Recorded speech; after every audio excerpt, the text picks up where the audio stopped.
আজকের এই ক্লাসটি আমি সাধারণত যারা গণিত বইয়ের 9.1 অর্থাৎ ত্রিকোণমিতির চ্যাপ্টার নিয়ে একটু ঝামেলায় আসছো, সূত্রগুলো মুখস্থ রাখা যাচ্ছে না কিংবা অনেকবার পরেও মুখস্থ হচ্ছে না তাদের জন্য, কিংবা যারা নতুন বইটি হাতে পেয়েছো তারা কীভাবে সেটা খুব ইজিতে সলভ করবে সেই প্রসেসটি আমি সলভ করবে তো তা মুখস্থ রাখবে সেই টেকনিকটা আমি দেখাবো। তো এটা হচ্ছে 9.1 ত্রিকোণমিতির যে চ্যাপ্টারের মধ্যে ত্রিকোণমিতির আমরা জানি সাধারণত 6টি অনুপাত থাকে: সাইন, কজ, ট্যান, কট, সেক, কোজেক।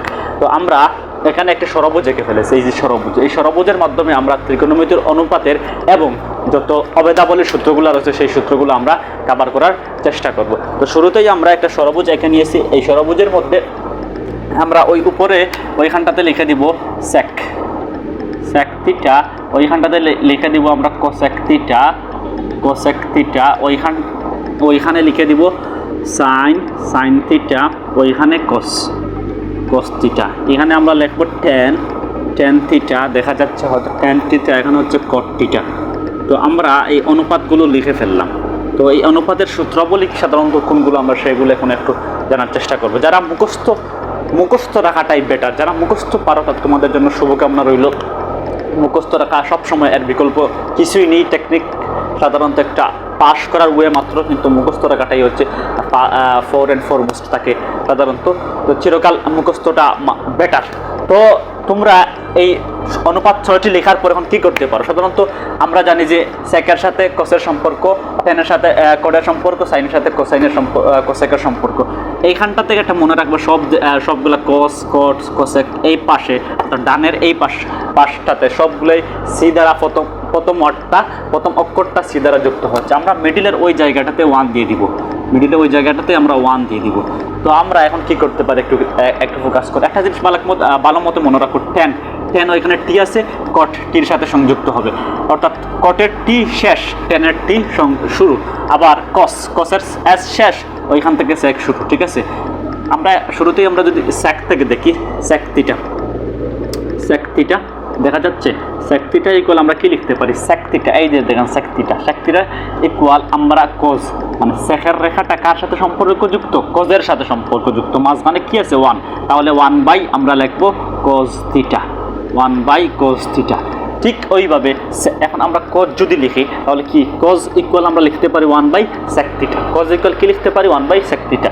তাহলে আমরা লিখতে পারি cos theta equal 1 sec theta, 1 sec theta.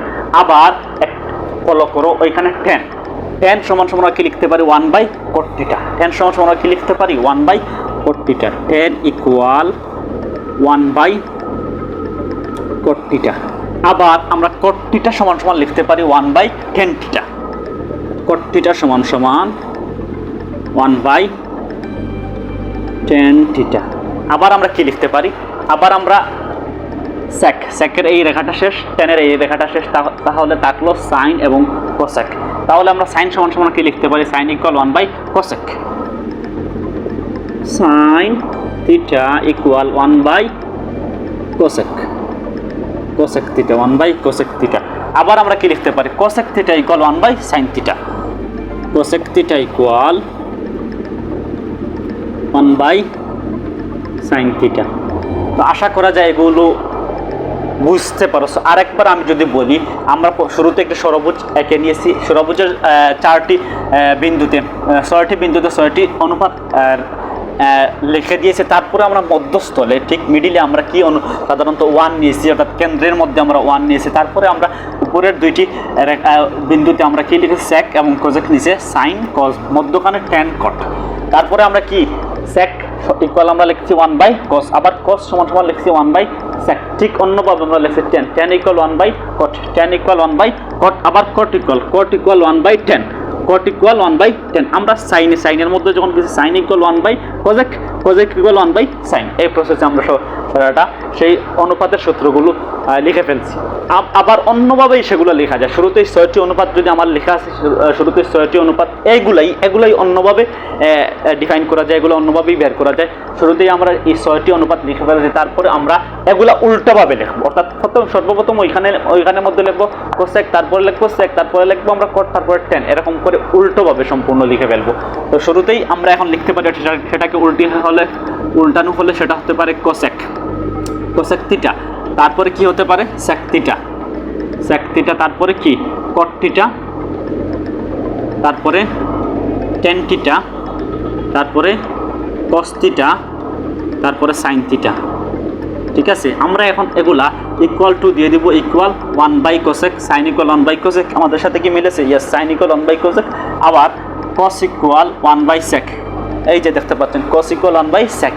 আবার টেন ইকুয়াল 1/কট, আবার কট ইকুয়াল 1/10, তারপরে সেক ইকুয়াল 1/কোস, তারপরে কোসেক ইকুয়াল 1/সাইন। এগুলার মধ্যে কোনো অমিল নেই, সবগুলো অনুপাতের সকল সূত্রই সমান, বাট এটা বের করে একটা প্রসেস, আবার আরেকটা প্রসেস। দুইটি আমি পদ্ধতি দেখালাম কীভাবে সূত্রগুলো টেকনিকের সাহায্যে মনে রাখা যায়। টেকনিক 1 বলতে পারেন এটা, টেকনিক 2 বলতে পারেন এটা। তবে আমার কাছে বেস্ট মনে হয়েছে এটাই, কারণ আমরা সেকের সাথে 1 ইকুয়াল কজ ইকুয়াল 1/সেক এভাবে মিলাইতে পারি। আবার আরও দু চারটি সূত্র রয়েছে সাধারণত অনুপাতের, আমরা যদি সেগুলো একটু দেখে নিই। আমরা জানি যে 10, অনেকে যারা মুখস্থ করে তারা জানি 10 equal sine by cos, 10 equal sine by cos, কিংবা 9.1-এর শুরুতে একটা টেবিলের মধ্যে এই সূত্র দুটি দেওয়া, যে 10 ইকুয়াল সাইন বাই কজ, আবার cot equal cos by sign.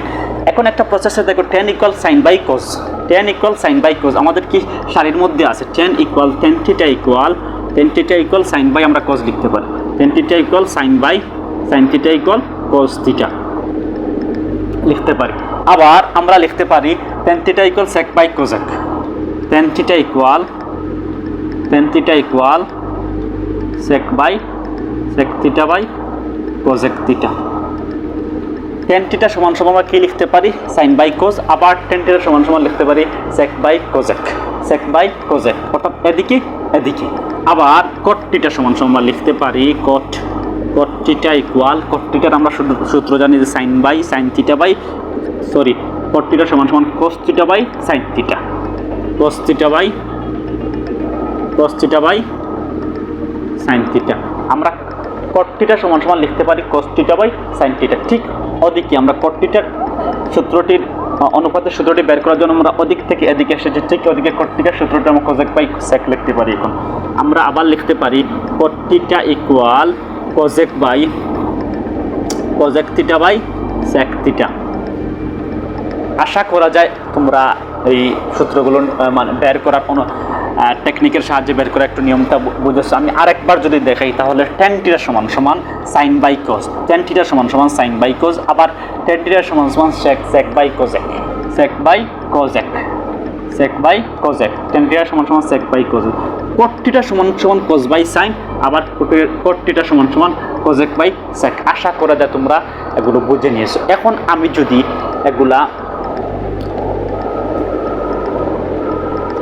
আমি যদি এগুলার মধ্যে যে অবেদাবলী সূত্রগুলো যদি বের করার একটু চেষ্টা করি, তাহলে আমরা কি লিখতে পারি? অবেদাবলী সূত্রগুলো লিখতে হলে আমাদের সবগুলা কি করতে হবে? সবগুলোর মধ্যে আমরা স্কোয়ার দিয়ে দিব, অর্থাৎ স্কোয়ারের যে সূত্রগুলো, সেই স্কোয়ারের সূত্রগুলো আমরা বের করার চেষ্টা করব। আমরা জানি যে আমরা এই অনুপাতের সবগুলোর মধ্যে যদি আমরা স্কোয়ার দিয়ে দিই, স্কোয়ার সবগুলোর মধ্যে স্কোয়ার দিয়ে দিলাম। এখন আমরা অবেদাবলীর সূত্রগুলো বের করার চেষ্টা করব। শুরুতে একটা জিনিস দেখেন, এখানে কি লেখা আছে 10, 10-এর এই বিন্দু থেকে আমরা 1 পর্যন্ত সংযোগ করব। তাহলে আমরা কি লিখতে পারি ওইখানটাতে 10 + 1, অর্থাৎ আমরা 10 স্কোয়ার আছে স্কোয়ার, থিটা আছে থিটা প্লাস 1, অর্থাৎ 10 এবং 1-এ সংযুক্ত করলাম। এই বিন্দু থেকে আমরা এই বিন্দু পর্যন্ত সংযুক্ত হলাম। তারপর আমরা লেফটে টার্ন করে আমরা সেকের মধ্যে চলে গেলাম। তাহলে আমরা ইকুয়াল টু লিখতে পারি সেক স্কোয়ার থিটা। বোঝা গেছে? আমরা 10 + 1-এ সংযোগ করলাম, 10 square plus 1 equal sec square. ঠিক আছে, এই সূত্র দিয়ে আরও দুটি সূত্র বের করা যায়, সেটা অবশ্যই তোমরা জানো। আমি সেটা দেখিয়ে দিই। আমি যদি এটাকে 1 লিখি তাহলে 2 নম্বর কি হতে পারে? আমরা যদি 1কে এই পাশে রেখে দিই তাহলে কি আছে সেক স্কোয়ার, 10টা এই পাশে আছে মাইনাস, ওই পাশে গেলে কি হবে প্লাস। 1টা আমরা এখানে রেখে দিলাম, সেকটা ওইখানে মধ্যে আসেই, তারপরে 10টা ওই পাশ থেকে আমরা ওই পাশে নিয়ে যাব। যদি এই পাশে আছে আমার প্লাস আকারে, ওই পাশে গেলে কি হবে মাইনাস, তাহলে মাইনাস 10 স্কোয়ার থিটা। আবার আমরা যদি সেটা 3 নম্বর লিখে দেই, আবার যদি আমরা 10 স্কোয়ারকে সামনে রেখে দেই, টেন স্কোয়ার থিটাকে সামনে রেখে দিই, তাহলে কি আছে আমাদের ওইখানে সেক স্কোয়ার থিটা। আমরা টেনটাকে রেখে দিলাম, সেকটাকে লিখে দিলাম, তারপর ওয়ানটাকে আমরা ওই পাশে নিয়ে গেলাম।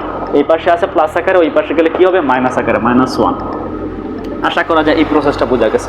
তারপরে আমরা সাইন প্লাস কোস, এই যে এই বিন্দু থেকে এই বিন্দু পর্যন্ত, এই বিন্দু থেকে এই বিন্দু পর্যন্ত আমরা যোগ করব।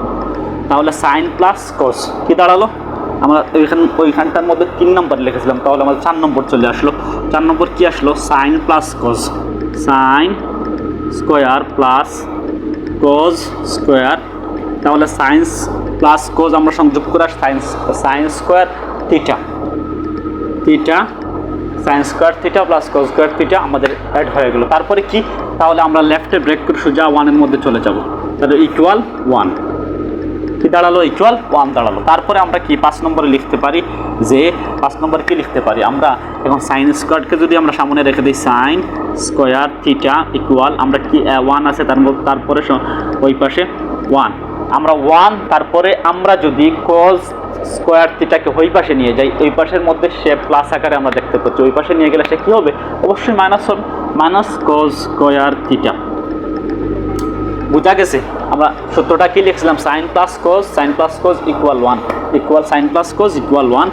এখন আমরা সাইনটাকে রেখে দিলাম, তারপরে 1টাকে লিখে দিলাম, দেন কোস ওই পাশে আছে, বাম পাশে আছে প্লাস আকার, ওই পাশে গেলে কি হবে মাইনাস কোস স্কোয়ার। আবার আমরা যদি এটাকে কি লিখতে পারি, আবার আমরা এটাকে যদি কোস স্কোয়ারকে আমরা সামনে রেখে দিই, কোস স্কোয়ার থিটা ইকুয়াল 1 আমাদের আছে, তারপরে আমরা সাইনটাকে ওই পাশে নিয়ে গেলে কি হবে, প্লাস আকার আছে, ওই পাশে নিয়ে গেলে মাইনাস আকারে সংযুক্ত হবে। ঠিক আছে, তো আমাদের 6টি সূত্র চলে গেল। তারপরে আমরা কি করতে পারি, তারপরে আমরা 7 নম্বর সূত্র আমরা ওইখান থেকে শুরু করতে পারি।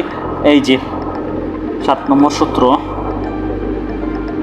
আমরা 1 এই যে এই বিন্দু থেকে এই কটের এই বিন্দু পর্যন্ত সংযুক্ত করব। তাহলে এই 1 থেকে কট পর্যন্ত যদি সংযুক্ত করি, আমাদের সাথে কি দাঁড়ায়, 1 plus cot, 1 plus cot, cot square আছে স্কোয়ার থিটা, 1 প্লাস কট। আমরা এখন লেফটে ব্রেক করে সোজা উপরে উঠে যাব। তারপরে কি আছে ওইখানে সেক, কোসেক আছে, সরি ওইখানে থেকে কি আছে কোসেক। তাহলে আমরা ইকুয়াল টু কি লিখতে পারি, cosec square theta, cosec square theta. তারপরে এখান থেকে আমরা কি লিখতে পারি, 1কে রেখে দিই, তারপরে কোসেক স্কোয়ার লিখবো, তারপরে কটকে ওই পাশে নিয়ে যাব। আচ্ছা, আমরা তাহলে 8 নাম্বার দিয়ে দিই। এখন 1 ইকুয়াল কোজেকটা লিখে দিই, এই যে কোজেক, 1 ইকুয়াল কোজেক স্কোয়ার থিটা, থিটা কটকে ওই পাশে নিয়ে গেলে কি হবে, মাইনাস কট স্কোয়ার থিটা।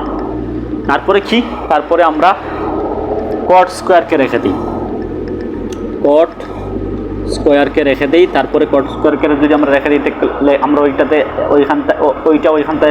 ওইখানটাতে লিখে দেব কোজেক স্কোয়ার থিটা। তারপরে আমরা ওই 1টাকে ওই পাশে নিয়ে যাব, 1 এই পাশে আছে কি আকারে, প্লাস আকারে, আমরা ওই পাশে নিয়ে গেলে কি হবে, মাইনাস, অবশ্যই মাইনাস। তো আমাদের হয়ে গেল এইখানটাতে 9টা, ওইখানটাতে আমাদের আরও 4 10টা, প্রায় 18-20টার মতো সূত্র হয়ে গেলো এই একটি ষড়ভুজের মাধ্যমে। এই ষড়ভুজটি ভালোভাবে লিখে আয়ত্ত করার চেষ্টা করবে। অঙ্ক এমন একটি জিনিস যেটা প্র্যাকটিসের উপর নির্ভর করে আপনি কতটুকু বা তুমি কতটুকু পারবে। একটা জিনিস আছে, ইংলিশে একটি প্রভাব আছে যে practice makes a man perfect, অর্থাৎ প্র্যাকটিস মানুষকে একটা পারফেক্ট করে তোলে, দক্ষ করে তোলে। তো যত বেশি প্র্যাকটিস করবে তত বেশি শিখবে। তো এগুলা সাধারণত এই টেকনিকে লিখে তুমি একবার লিখে মনে রাখতে পারবে না, কয়েকবার লিখতে হবে, পড়তে হবে, অনর্গল রিডিং দেখে পড়তে হবে, তখন তোমার সেটা গিয়ে মাথার মধ্যে গিতে যাবে, নয়তো তুমি এগুলো পারবে না। প্রথমত sine cos tan cot sec cosec এগুলো মুখস্থ করে দেন, যে সাইন ইকুয়াল 1/কোজেক এরকম করে মুখস্থ করতে হবে। যদি ক্লাসটি ভালো লাগে অবশ্যই কমেন্ট করবেন।